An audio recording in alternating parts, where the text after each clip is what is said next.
Today's video is the 10 top fish that you can have in your aquarium without a heater. So I do want to make some clarifications here, right?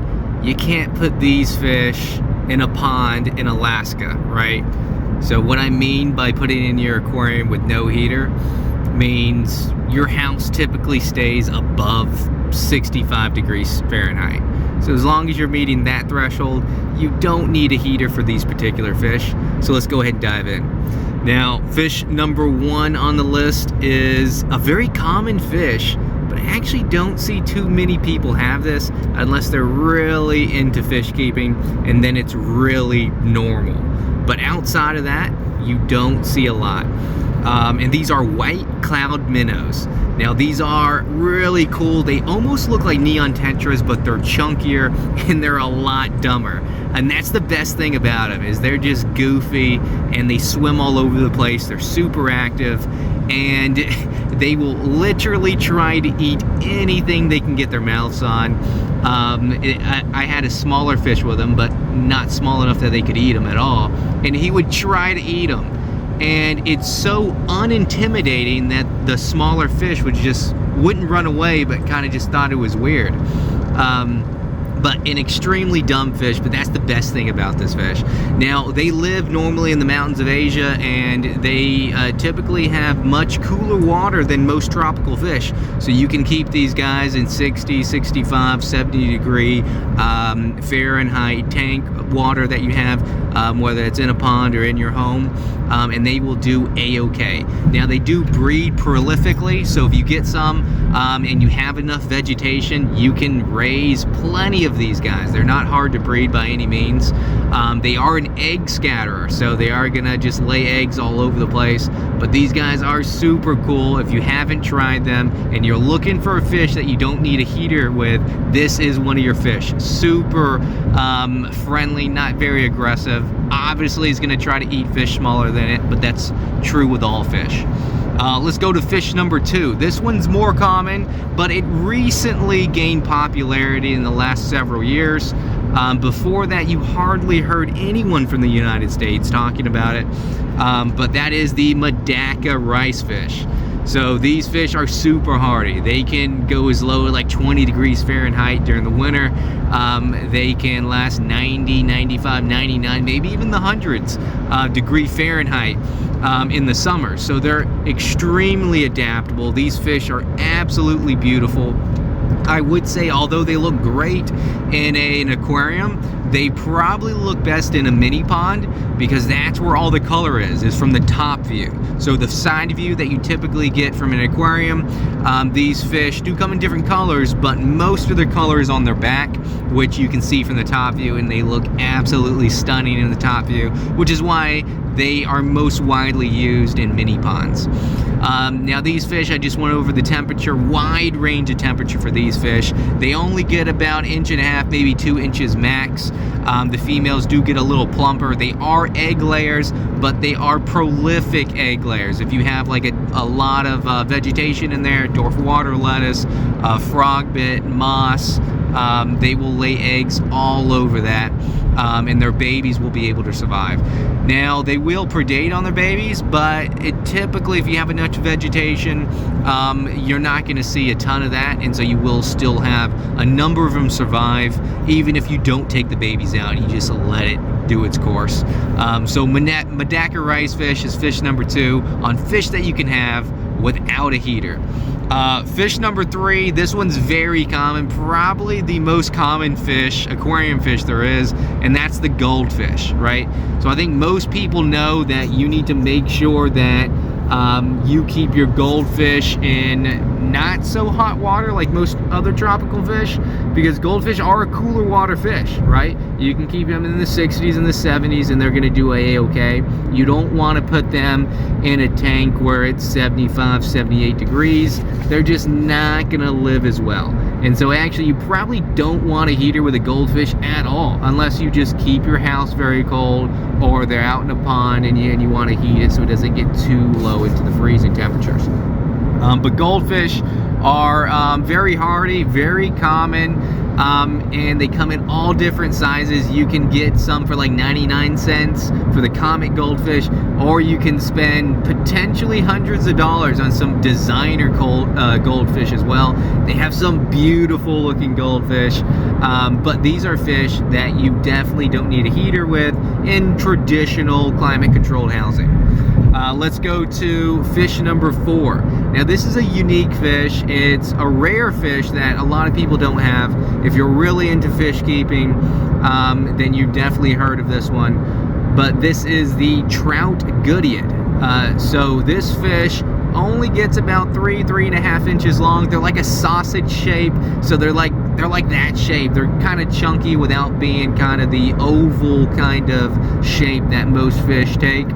And they're really cool, very active. They're not shy. They're extremely greedy eaters. But these fish you don't see too often. They're hard to find. You probably will have to buy them online, but I encourage you guys to get them because they're amazing. I have them right now, and they're one of my favorite fish in the fish room right now.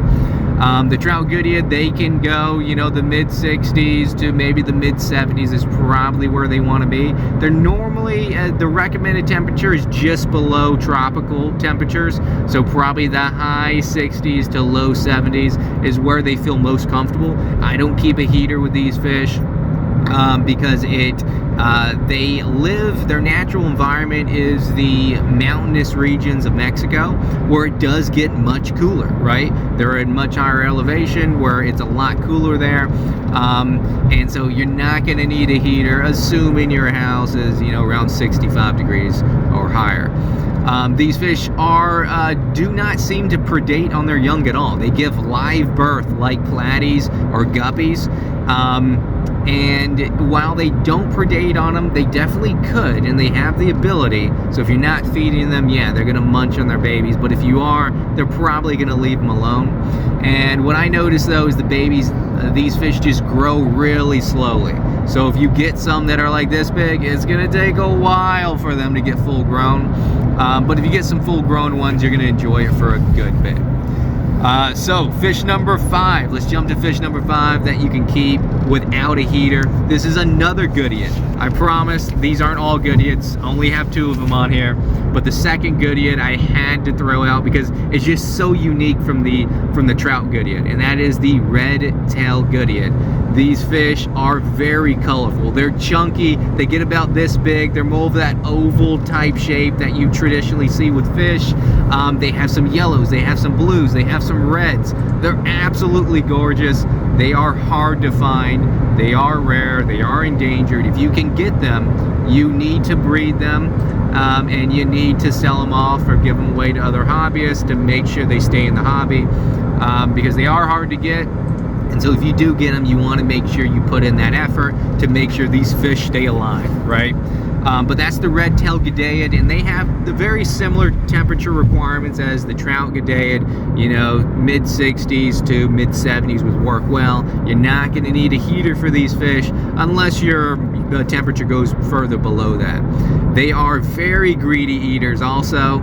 I think they do get, I guess, best, they live best in groups. I don't think they're a schooling fish by any means, but they traditionally have more of that bartering, bickering type behavior when you have a lot more of them.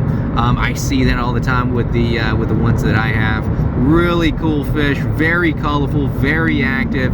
You definitely won't regret getting this one. The next fish, this one's extremely common, but there's so many variations. Fish number 6 that you can have without a heater is the Danio. Now, there's so many Danios. You got the little Danios that only get about 1.5 inches, like the zebra Danios. But you also have much larger Danios, like the giant Danios. I got some the other day. They're absolutely gorgeous. I even have some rare Danios, specifically from Lake Enlil. They're called Lake Enlil Danios, and they're super awesome. They're super fast. Like, if anyone's ever had a Danio, you know that they're blazing fast. If someone asks, what's a really active fish? normally people's first answer is get a Danio, right? Because those things are blazing fast. Now there are schooling fish, so you are going to have to keep them in groups of 4 to 6 or more.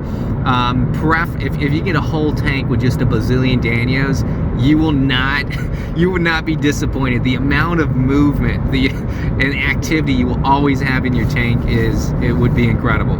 But these fish can live, again, you know, in that mid to upper 60s and above, and they will do a-okay with that temperature there. They eat just about anything as well. They do eat typically in the middle to the top of the water column, so by the time it reaches the bottom, they generally won't eat anything that touches the bottom unless they're very hungry. Then they will, of course, like any fish will, but they're going to prefer things in the middle of the water column. So if you do see them picking on the ground, maybe feed them a little bit more next time, because they could be a little hungry. But that's fish number 6. Fish number 7 that you can put in an aquarium with no heater is the Rosy barb. Now, these are just little barbs that get like a bright red, and they have different variations where there's black and red. They have like a gold variation as well. But these barbs, barbs typically get a bad rap for being fin nippers, for being kind of aggressive, and that's true for some barbs, right? Especially tiger barbs. But what I've noticed with these ones is they're not as aggressive, and if you keep them in a larger school size, they tend to be even less aggressive than knot, whatever knot would be. They tend to bicker just amongst themselves, and when they're in smaller groups, that tends to be when they lash out a little bit more. But these guys, same thing. The high 60s, mid 70s is where you want to keep them. So you can definitely keep these guys in a no heater environment. They eat just about everything as well, from flake food to frozen to even live food, of course, like most fish will. Fish number 8 that you can keep in an aquarium without a heater is the Hillstream loach. Now the Hillstream loaches, these are super cool. They're like miniature stingrays, awesome looking fish. They are extremely peaceful. They eat almost exclusively on the glass or on decorations or on the substrate. So you are going to make sure you have to drop in some feeding pellets for them. But they're not going to need a heater. They typically live in cooler water that is very fast flowing, right? And so generally, you're not going to want to have to keep them in a heated tank. So you don't want to keep them with rams where you need to keep the temperature, you know, mid 80s, or discus where you keep it upper 80s, because oxygen is just a little bit less in those higher temperatures, and they're just not going to do well. So these fish specifically, you want to make sure you keep in, you know, that low 70s, high 60 range, and they're going to do a-okay.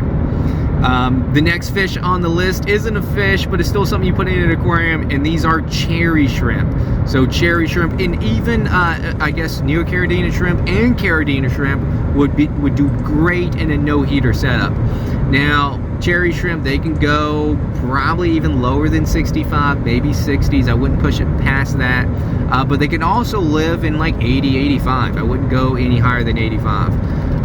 And they actually do much better in cooler temperatures, right? So without a heater. Now, what I've noticed and what research shows and what a lot of other people notice is that if you keep these guys in higher temperature, then they will reproduce a lot quicker, but they're going to have much shorter lifespans, right? Now, if you keep them in a lower temperature, they're going to live longer, but they're going to reproduce less, but somehow they will, the shrimp that they do produce will be more likely to be female. So somehow temperature plays a role in their gender, right? And so it's kind of interesting, right? If you want to get a bunch of shrimp and breed them as quickly as possible, something, okay, just turn up the heat.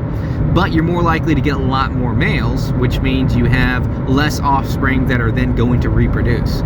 So will turning up the heat actually give you more shrimp, or will turning down the heat give you more shrimp because you get more females?